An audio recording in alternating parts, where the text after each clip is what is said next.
বুঝলাম না, তারেক রহমান কি দেশ চালাইতে আইছে না ব্যবসা করতে আইছে? দেশ চালানোর মেধাই আলাদা, আর দেশ বিক্রি করে ব্যবসা করার মেধাই আলাদা।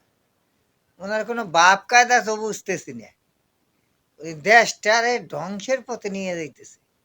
নাই বিদ্যুৎ, নাই তেল, থাকে না কারেন্ট, জনগণ, কৃষক মরতেছে। কৃষক যদি না বাঁচে, দেশ বাঁচবে কিভাবে? উনি আছে ব্যস্ত সব সংস্কার নিয়ে। কারে নিষেধ করবি, কারে নিয়ে উনি ই করবে, এই চিন্তা ভাবনা। এই মেধা দিয়ে দেশ চালাইতে পারবা না কাকু। দেশ ছাড়ো, দেশ ছাড়ো। জনগণ যদি রাজপথে নামে, তোমার বাপ গেছে যে পথে, তুমিও যাবা সেই পথে। জয় বাংলা, জয় বঙ্গবন্ধু।